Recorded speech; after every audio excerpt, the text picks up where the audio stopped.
We are live. I believe we are live. Hello, hello. Another amazing morning here in Melbourne, Australia. It is 8 a.m. and I have Becky Cohen. Cohen? Cohen. Cohen. Becky Cohen. Why did I pronounce the H? What was I thinking? I don't know. Violet Kim. The H is silent. I have the beautiful Becky on the couch, on her seat, in the hot seat, and I'm so excited to have you on because what you do is damn cool. And we're going to dive into that in a sec. So a little bit about Becky. She is a human design expert and she runs a company called The Conscious Revolution. Now, I want to know, how did this all start? Like, please decipher what you do. You don't need to do it in so many little itsy bitsy things, because I believe you have a special masterclass coming up next week, and we're going to drop that in the comments below, which is all cool. So you guys out there, thank you so much for joining. You'll get access to all that, so it's all good. But where did it come about? Tell us a bit about your story. Tell us the Becky Cohen story. Okay. So to rewind back, I started this during COVID in 2020. It just came out of COVID, like a lot of people who started up in business. I think that was a big time. Previous to that, I was in project management in IT, doing very corporate stuff, but I've always been more on the spiritual side of things, always loved the personal development. And I do love business too. So it's like the conscious revolution is pretty much all of me smushed into one is the best way to explain it, because I do all these kinds of things together. But for me, what happened, I guess, was being quite a spiritual person and being on a journey where I knew I was here to help humanity and I wanted to wake up and be of service. The kinds of environments I was in was completely against that nature. So in some very toxic environments, leadership that I never agreed with, the values that they had never went with my own. And I was soul searching for many years of what it was that I was meant to do. So fast forward to 2020, COVID hit very suddenly, and a lot of my friends in different places started losing their jobs. They were being made redundant. They were being pushed out, bullied. You know, it was such an awful time for everyone. And what happened was I just decided, because I used to get these very intuitive downloads to help people with business ideas and what they could do with their life and bringing their gifts out of them. And so I started getting all these downloads for different people. And then I could see with my friends who were everywhere, I was like, oh, wow, you guys could probably collaborate on something here or here. You know what? I'm going to just start this session while we're all in lockdown. It was like a whinge and wine session on a Friday night. And I just bought 10 or 15 with a glass of wine, right? Yeah. Oh, yeah. Like always a glass of wine. And we're Aussies. There's always a glass of wine. Oh, look, I think grossly generalizing here. Grossly generalizing. I think everyone can feel into COVID saying we need a glass of wine on Friday. And that's how it kind of started. And I didn't know that it was going to morph into more. And I just started helping people with ideas on what they could do if they couldn't get another job. And it just morphed. And I was like, wow, that's what I'm meant to do. So I started doing my coaching certificate while I was in lockdown. I started going mad, had a business planning all over the wall while I was in lockdown. And I just quit my job and it just happened. So yeah. You just, because I quickly wrote down IT, like in my head, you know, this is again grossly generalizing and I'm about to put you in a box. Go for it. But IT, like you've gone from it to me, because I've been in background in retail as well. And I mean, you know, the person that's out there talking blah, blah, blah, that's quite obvious, right? Yeah. IT. Yeah. IT corporate, that's the vision. Robotic. And you are so not that person. Oh, no. I like it funny, even I'm not corporate. Like everyone used to love coding. Is that what you used to do? But in terms of, I was more on the project management, I guess you could say on the business side. So I was really good with seeing the overall end to end and into the planning of things. So it was kind of like the bridge between the geeks and getting that into English, and then, you know, going into, it was more about just understanding what was going and translating, and then putting a business cap on what did the business want. Right. And going back and going, okay, well, these guys are like rogue cowboys, and like trying to put some structure around that kind of stuff. Because like if you just leave coding people to their devices, you never have a business, right? So it's kind of like how you manage the planning, the overall, like what's going on, and putting some, yeah, it can be robotic. So like some structure, if I go down the governance and talk about that kind of risks and issues, but All of a you know, sudden, like all of a sudden your voice goes up. We're going to talk no, about no. So you talked about, you just quickly mentioned talking to the geeks. Yeah. What's your geek zone? Do you have a geek zone? Geek zone. I don't know. I've always loved tech. I've always loved startups. So the startup side of things have always really intrigued me. You know, I mean, technology is amazing and has its place for everything. It's a beautiful thing. And I think anything shiny, new, exciting that comes out, like even when ChatGPT came out, I was like, whoa, like this I is the world know. How change, right? insane is that?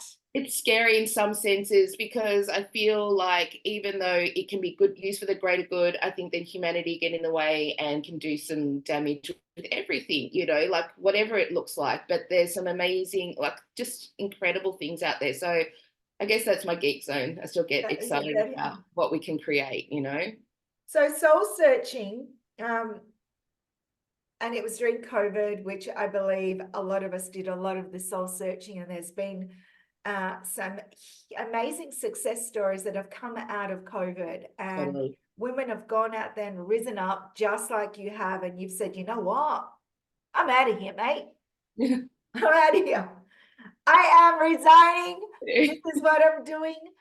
What did you do, if you can share with our audience, with regards to soul searching? What are a couple of things? If there are women out there that are like, you know, I've got I'm getting paid a shitload of money to do what I do, and I'm in my comfort zone. And I'm probably speaking to you right now. My What audience. did you do? Yeah. So what did you do to go, hang on, soul search, to go, I'm just going to do it? So the soul searching was a lot. It was let's put it this way in context. It was really and let's be real, we're human, we're always evolving. So I don't think that journey ever ends. We're constantly evolving. We get to a place, you know, some of us then go back into a bit of comfortability, and sometimes that's nice, but most of us are in the personal development industry and get bored, you know, like what's next? And like, so we're looking for that next thing to get us out of our comfort zone. But in terms of, yeah, the soul searching, I really feel, and for you who don't know me out there, the coaching side of things that I do is transformational. It's really about discovering and unleashing your life purpose and unique gifts. So if you're in that 9 to 5 humdrum, which is where I was earning a lot of money, and I guess there's a few things that happen in the awakening process that I see for most of my clients and myself is, number one, life crisis happens. You know, I always talk about whether the universe comes and tickles you with a feather to warn you, like, hey, it's time to do something, time to, and you're like, yeah, nah, I'll do it when I'm like, I've got X amount in the bank or whatever it is. I'm like up to my neck in you know, mortgage. But when like something happens, whether it's very serious, like it could be a near-death experience, whether you lose your business, whether, you know, if you're in business, or, you know, those extreme things that take you way out of your comfort zone and you're too much in pain that you have to do something about it. But the most of us who are walking around and saying our life is like a 7 out of 10, that's the dangerous part, because it's not painful enough to do anything about it. I'm okay, nothing to complain about, you know, all those sorts of things. Is like comparison things, like could be worse over there, like it's not, I'll wait till my kids grow up and then I'll do something for myself, whatever that looks like. That boredom, then you wake up and it's been 10, 15 years and your life starts going away. And then that's because it's not painful enough to do something. Yeah, that's the thing. You hear so many stories, and I mean, you know, I'm a product of that as well. You hear so many stories of women, and particularly we're talking about women because that's who I'm relating to right now. We hear so many stories of women just going, right, you know, they've been at home or had a job and it's 20 years later and they've gone, what the heck have I just done? Right. And you know what? I'm not going to say that these women have done anything wrong. They haven't. However, it's there. It's exactly what you just said. And I believe that you bring that out in people. You said the word awakening. So Mm, you bring that out, you bring the awakening out of a person to go, hey, it's okay. I'm a product of the product as well. And guess what? Here I am. totally. It's Uh, okay for a yeah. woman to go, you know what? And then the guilt sets in. They come home, they drink like there's no tomorrow. But there are, I know, but we're all closet alcoholics here in Australia. Let's just be real, right? I'm throwing it out there, throwing it out there. No, I'm not grossly generalizing. However, but yes, so you bring it out in them, which is a gift in itself. So it's okay to go, you know what? A lot of the times I feel that we badger ourselves. Mm. A lot of the times, yeah. Yeah, you know what I call it? I've got a word for it. It's called the high achiever syndrome. Ah, And yeah, exactly. And most women, whether they know it or don't, but the good thing is there's so many amazing things about the high achiever, but that's 7 out of 10. If that's where you're at, that's a high achiever thing. Because it's always, I'll be happy when X happens, or I'll move yeah. when, and the goalposts keep moving. So whether it be I need X amount in the bank account to feel secure enough to go jump, but then inflation happens, this happens, mortgage, and the goals keep moving and it never happens. Or it's that perfectionism of I will do something when this is perfect. It's the I will when, and it's like because you get to that point, that goalpost is always going to move because as a high achiever, it's never done. It's never good enough. It's, Oh, so you always constantly need to keep working at it. And then it's like, so then you look back and you're like, holy shit, that was 10 years ago and I still I haven't know done 20 years it. ago, and you're like, Right. where has my life happened? And all of a sudden you're like pushing the age, and all of a sudden everything is in fast mode. And all of a sudden, I don't know about you, but I don't give a rat's at the moment. I was Yeah. trying for I don't care, but I don't care. Different. I do care. However, I don't care because I have time is of essence. Yeah. I'm like, we missed a few years of our lives and we're Let's like, what go. just happened? Let's just put a pedal on the metal and just, you know what? Forget what the bank account money always comes. Yeah. You That's a talked big about shift, the right? word, you talked about the word perfect, and that's it's that word gets me in the gut. The word perfect should be deleted. That's Harvey, my dog. Why do Hi, you do this Happy. every morning? People are walking by. Um, actually, do you have a pet? I've got two little cats. They're running around like mad, but I don't know if you can hear it. So So you're not a dog person, are you? You're a cat. I love all animals. I do. I love, love, love. But for me, cats are like they're my pet kind of animal. You know what I'm saying? But I love Yeah, everyone else's dogs. Yeah, I yeah. do. You Yeah, have to meet Harvey one day. I So going can't back wait. to the word perfect, perfectionism. I think Yeah, that word needs to be deleted. I think that's a word that's just been created to make us feel like crap. And it yeah. makes us feel like, because it's exactly what you said, we never reach it. It's the word, I need to be perfect. What does that even mean? I know, and it's not even like to me. Also, it's funny because when people used to say you're a perfectionist, I was like, I was so not because I didn't have. I've also got ADHD, never the attention to detail. Like I would rush through things or whatever. But everyone used to tell me that growing up, and I was just like, how? And it's like because I wasn't ever good enough. That wasn't ever good enough. It wasn't that I wouldn't hand things in and be in a rush just to get it off my plate and be on doing a million things. But when I look back on it, I couldn't even what perfectionism looks like and that not enough thing is like, let's just say you get that dopamine hit from writing a list. Yeah, Got 50 things on it, and you get through to 40 in that day, you'll beat yourself up for that 10 that wasn't done, yeah. So right? And the true. list keeps growing instead of shrinking, or maybe finding a way that you can actually do those top 3 things maybe in a day that's going to make you feel like you've achieved something. Yes. High achiever, right? That's it. That's I keep where, it simple. Yes, you just said it. You just yeah, said it. yeah. Is that one of the strategies that you teach in your programs? Oh, look, there is. And you know what? The program that I do is very much, I look into the person and really my philosophy, whether it's in business or your personal life, I really look into where the human design part comes in. I believe You can put strategy on everything. This is what high achievers want to. A new strategy. This is going to be implemented. This is going to work. But let's get to the core of you and who you are first. Your energetics, what makes you up, where your mindset's at, what your unconscious beliefs are under the surface that's holding you hostage, right? And once I know all of that information about you and we can work through some of that stuff, then we'll find the right strategy for you to work on. So if you are actually one of those, and I've got probably 80% or 90% of my clients who do hit the high achievers, that's why I'm talking about it. But there are some that are different.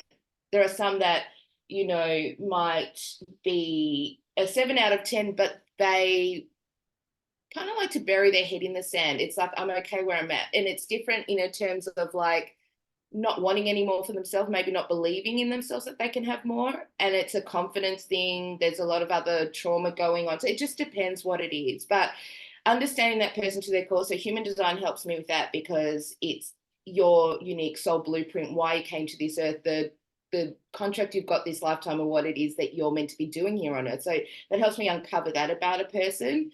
But then also what happens is life, it's like, yeah, you've decided potentially to, in that contract, come and experience the wounding of not enoughness, but every person has that wound. It will play out in a different way, and your parents and your environment, your society, your religion, it will all play out differently. So we have to then look at how society's come in and done that and really get the healing around that and understanding of how to move forward from that and what's keeping them back because of that story. And usually it's unconscious. Yeah, That's the it is mindset part. totally. I mean, I've been blessed to have a session with you, and yes, it is. We have this unconscious. You said unconscious beliefs, and you are held hostage. I couldn't put those words in more of a succinct way. Like, yeah, you're a hostage to your own. You're a hostage to your own circumstances, and the BS story you tell yourself. 100%. Which is not real because it's already happened. Yeah, we keep on. Okay, so right. I'm gonna throw you on the spot right now. Yeah. So give me a tip for a person like me that I'm constantly telling myself my own BS story. How, if there are women out there that feel the same, which I dare say they are, what is one way that I can start deciphering that and getting rid of the crap? So there's a really good thing that I talk about with my clients, and also you've got to look at how it's disenabling, I should say, in your life, like what's happening. So the trigger's there's a trigger, and like, so once you actually start getting aware of the trigger, because it can be, and the thing is, you might be conscious that your parents are pissing you off, or your boyfriend's pissing you off, but might not see unconsciously that you're doing the same behavior with your boss, but you're playing a different game at work, or whatever that looks like, right? So when you start to see the pattern plays out in all different areas of your life, not just one, but the root cause might be the parents. Let's go with that because that's the common one, right? So what I try to do is to get the awareness, the awareness for somebody is like, let's just say what I call a trigger journal. And every day what I say to get that muscle going so you understand it, set an alarm for yourself, whether it be at the end of your day at 6 p.m. or if you're a 5 a.m. club person morning and you're fresh in the morning, I'd say you want to wait to the end of the day so you can relay it. What were the things when you feel back into that day that actually happened, the trigger that got you feeling, whether you get rage, whether you go into the corner and rock yourself and cry, whatever that looks like for you, like whatever's going on, it's like, let's see what the trigger was. And you'll start to see patterns. My mum said this. Okay. And then it's like, well, like I got really shitty at work today, but it's something you might not even know why. Let's just like say something happened. I felt this. So you go to that point. And it's just step one is to observe. It's not about again, high achievers, not to go, that was wrong. I should have done it this way. It's better. I mean, I'm guilty of that too. Every time I'm so guilty of that. I should have done this. I should have done that. Like I could have not gone angry. I could have not exploded. It's just to show your triggers, right? And then the next stage is so that's like how you reacted and how you responded. Trigger, act, react, respond. That's it, right? After that, you can start feeling into like how you could do it like in a different way. So like to break the cycle and the pattern. So let's just say it's always your mum starts yelling, you yell back, slam doors, you walk off, like whatever it is. And then you don't talk about it, pretend everything's okay. And it all starts all over again. if you start reacting differently in the situation, we can unpack it. It's not just, you know what I'm saying? It's like, just observe, let's see what happens. How you want to feel next? Like, what do you want with your family? Like, whether it be that, do you want to be able to just be able to talk openly with them? You know, like, how do we need to do this differently for yourself? And it's going to be a gradual process. Yeah. But then it's like looking at then how to react and respond. And it might be for some people that they need to rage on a page, and it's just like write out what they would really want to say to somebody, and then you can burn it like you were talking about we've got that post. Yeah, I Like, do. I do. and I was taught this with my son when my son was very young, because he would get angry. So Mhm. the psych that we went to, she said, you know what? Why don't we just write things down on the toilet paper? And we started doing this at Love 7 that. years old. And we would go write them down. It became a game, and it was really cool. And we write it on the desk, flush it down, because somehow Love it. it leaves your body. You're like flushing the crap down the toilet. I love it. It does It's leave. so cool. I really love that exercise. And same thing, it's like you can rate on page and say how you really feel. And then it's like if you're going to have that conversation with your mum and dad, we work through it, like how they could potentially hear it differently. Like, but you get to feel like you self-express yourself on what's okay and what's not okay. It's about putting boundaries in place on how you move forward with that. It's the boundaries exercise, because what's actually upsetting the person is what they're not really doing for themselves. Yeah. And they're angry at themselves a lot of the time for the way that they're handling or not handling it or whatever. So it's a process. But the first step really is that awareness piece. And if you start just getting a trigger, act, react, respond, and you can start seeing your patterns, that's it. The hardest part is not to beat yourself up about it. It's just to start to see the patterns and then to take that. It is the pattern. And I think, and a lot of sometimes, I'm probably talking personal, but you or I tend to, used to, not anymore. I sometimes fall in that pattern too, though, is I'm aware of it. Let's just say I'm aware of my patterns. When you don't even, your trigger and you disregard it, and you need to write your stuff down, and then you avoid it. Yeah. But avoidance syndrome, itis thing, that's not a good thing either. So we tend to avoid what I know I should be doing, which is writing down my trigger points. Why am I not doing this?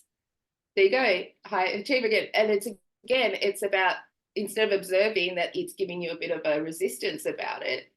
I should be doing this. Why am I not beating yourself up again? Like, I know what to do. God damn it, I've gotten the tools. Why don't you use the tools?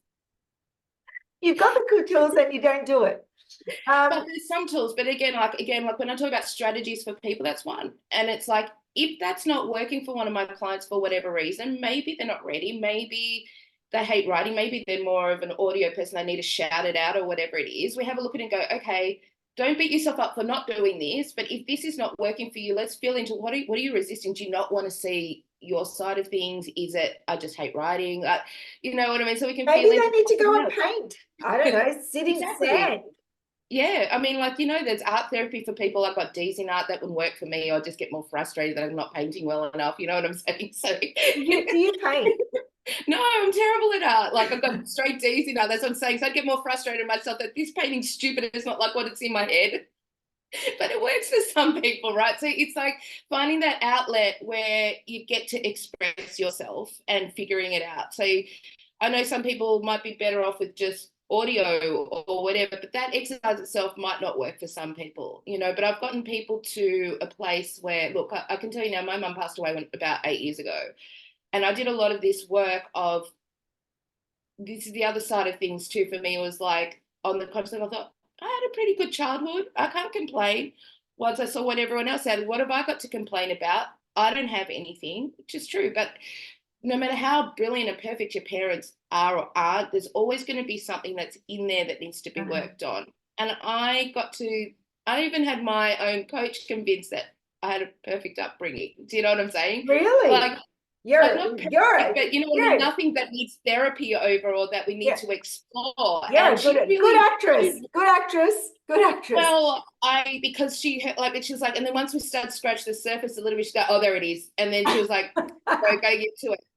So we went to a place where I actually had to, after my mum passed away, I healed a lot of things because it couldn't happen while she was alive, but that was more of a burning ceremony. I wrote what I needed to, send it out with love, you know what I mean? Under a full moon, I burnt the whole thing. It was cathartic. But in some ways, I'm not going to say this for everyone, but in some ways it's easier to heal that when they're gone because there's no response. Like if you're working through it with parents that are alive and they are stuck in their old ways and you think that they're never going to change, that's okay. But energetically, what happens is when you move something and do something differently, as we know, when there's something stagnant and you move it in a different direction, energetically, they're going to attract and respond to you differently. Yeah. And whether it's you're putting your boundaries in place and you just have needy parents that expect you to drop everything and run like a lot of us do who are like first generation Australian parents always come first. You've got to do everything for them first, right? But that, So where's the yeah. self-care for yourself? And when you start saying, hey, you know what, mum and dad, I have Mondays and Wednesday nights free. Save everything you need for me then, and I'm going to come over. I will do whatever you need within this hour or 2 hour block that I'm there. Give it all to me then. But these days I'm working or whatever it looks like. And already they're like, oh. So you see, like already you can feel that that's without getting charged, without getting angry, what you're getting angry about. It's just like putting some boundaries in place of how day-to-day things can change to give you that freedom to start thinking about what it is that you need to work on for you. And we were so scared of, I think boundaries is so important because it does exactly that. We're so scared of the word boundaries, yet it's been my best friend for the past, because I was my mum's and dad's carer, Yeah. and now they've both passed. But the words boundaries, and my son now does it too. He said, well, I used to go into his room and just open the door. Bad move. He's like, Mum, I'm so sorry. He said, why don't you knock? And I'm like, oh my God, what a good idea. So now I knock and he'll say, don't come in. Okay, cool. Boundaries. I get it. I didn't know what if you don't tell me, I won't know. And sometimes we're so scared to even say it, or we just don't know. We don't think about it. But with the world evolving and changing so quickly, boundaries is so, so important. 100%. And it's so easy to forget them as well, because you get into that. Yeah, it's Unless you do it in a habit forming, I think it needs to be a habit forming activity as well. Like boundaries. Yeah, for some people that work. And again, it depends on who you are, right? So some people are disciplined and need that structure and stuff, like about the habit to habit tracking. And it's true, like when you do something on point, like that awareness in the trigger journaling, if you set it every day at 6 o'clock, you won't remember to do it. And then you go, oh, that's for the trigger journaling, and think about your day. Then after a while, it becomes like when you get it, you start having more awareness that you've done it again. Yeah. And then, you know what I'm saying? So it's kind of like that. But for some people who are not so structured, it might not be the best way to do it. So it's just feeling to that person of what works for them. And if they need to be in flow and just write some stuff when the place is quiet, maybe that's for them, or taking that 15 minutes in the morning and sitting in a park somewhere away from the kids and the husband and whatever else is going on. What do you right? do? What do you do? What do I do? Chill out. Well, yeah, for me, it's interesting. I mean, again, like I like to switch things up. So, I've done a lot of, I go through periods where I do a lot of writing, and when I'm in my creative flow state, there are times when it's summer and if I just need to break the energy as well, I need to get out of the house. So I might just go sit in the park across the road and ground and take my shoes off and make sure that my feet are in the earth and that kind of stuff as well. Sleep breaks things as well. I find that when I'm energetically drained, I don't sleep a lot usually, but when I'm tired, I know energetically there's something going on and I need to reset as well. So I listen to my body, which I never used to just push through, trying to ignore it. Good question. Yeah. Because you talked about energy in it, and it was a full moon last week. Are we really, I don't know how much you know about this stuff, but I'm going to just ask you anyway. Are we really that affected by the moon cycle? Well, if you think about women, especially, like we have, I mean, if you think about our periods and how it happens every 24 days, and 28, who you are, right? Mine's less, but there is something. Mine's kind of out the window at the moment. Yeah. But I mean, you look at how the tide of the water. Like if you look on a scientific level, what the moon does, like we can't not be affected. We're all energetic beings. We all, Yeah.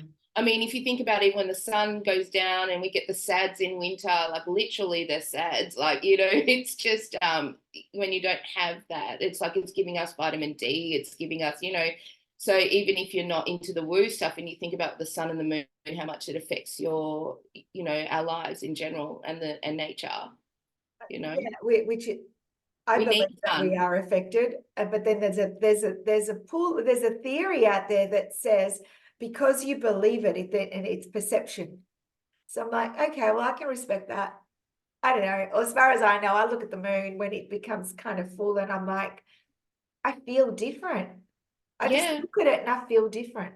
totally. You look And at I the sun, think, it makes you feel happy, or yeah, maybe not. I don't know. It makes or you feel happy. emotional, or it depends what's going on. But yeah, and there's some people who feel things into things more, I guess. Like, for instance, some of us, even when it comes to the vitamin D thing, like I get vitamin D deficiency if I don't have sun in my life, you know, and I get depressed, but it doesn't affect everyone to the same degree, but we all need it, you know. So I feel a lot more people are in tune with the moon, and I think the more you get in tune with yourself first, like is in the awareness that you have about yourself and your energetics and listening to your body, because your body always knows what it wants as well. There's a whole point. That's part of your intuition, is Yeah, what your yeah, body yeah, wants. It's not just about, oh, I see fairies and angels and all that kind of stuff. It's instinct inside of you that your body needs something from you, wants something from you. yeah. The more you're in tune with that, the more you're going to start feeling energetically stuff around you as well. That's my And the take. more you flow, like you have, Yeah, just gone into a totally different direction. And I know that you are extremely happy with what you are doing, I love it. where your Yeah, life has changed, and it's exactly what you said before. And it could change again. yeah. Like we're moving beings, you know, coming from a very similar genre and background to you, uh, your life changes. And it took me a really long time to go, it's okay to break away and do that stuff. Yeah, So I would love to have you back on, because I I'd love to love be to see here. you doing your stuff live, which I know you can't do it. You need a whole hour, 2 hours, whatever. But I would love to see it snippet. And I know that your master class, you're going to be doing some cool stuff in your master class that's Yeah. coming up next week, which we'll drop in the links below. So what would be one tip that you would give to somebody out there that just wants to make a change? How, just one tip that you know, there's a budding, you said energetically, and you said it's in your gut. Just one tip for them to take that one step further. Apart from Totally. coming to see you, because what you do is so damn cool. The way you integrate, I'm just going to say, the way you integrate business in the and energetics is very, very unique. So anyway, Thank back to you. you. I think really what I've realized more and more is that everything starts with you. So we're, you know, coming together and trying to change the world and make it a better place and think that it's leaving a legacy for everyone else. But if we all just took a pledge to work on ourselves, the world would change. Oh, that's a goosebumps. That's so true. The That world would, is and so really if you goosebumps. just took that step to say, hey, I want to make a difference, start with you. Yeah, it is So to find somebody that resonates with you to work with, because I promise you, like, as much as I am spiritual and as much as I'm into this stuff and read the books and all that, game changer was when I started working with somebody else, because we all have an unconscious blocks in reality and stories going on. And when you can't see, somebody else is going to be able to extract out of you. And that moment of that breakthrough, whatever that is game changer. You Yeah. can't unknow what you know. What you do with it might change, but you can't unknow what you found out about yourself once you do that. And then it's your choice whether you want to do something or not about it. So That is so true. It's your choice to do what you want to do with it, or what you do. Okay, so I want you to repeat that. What you find out, you can't unknow because you know it. So yeah, in your gut, it's always going to be there. In your brain, it's always going to be there. That is so true. Yeah. That's so true. I don't know. I think I'm sure you've had that many points too, because I know you work on yourself. That drop the mic moment when somebody finds out something about you, like whoa, like if you just you'll never forget that whoa moment, like whatever it is, because it wasn't there before, and now you can't say, oh yeah, I don't remember you saying that. It will never happen. What No, you just what to do with it is like, and you tell about people for years. You'll never not say, hey, the best coach I ever worked with, and tell them about it. They did this for me. They did that. Game changer. So that's why I love what I do as well. It's that point where we're able to give those people that transformation and that breakthrough. And really, it's up to them what, you can give, again, all the tools you want, like to help them through that. But when you're on your own, it's up to you how you apply that in your life. that is so true. That's it, One step at a time. 100%. On that note, thank you so much for coming on today. I will have you back on because I think you're fabulous and I love what you do. And have a awesome morning, awesome evening, and awesome afternoon, wherever it is you're coming from. Thanks, Bye. everyone. Thanks, Kat. Bye. Bye.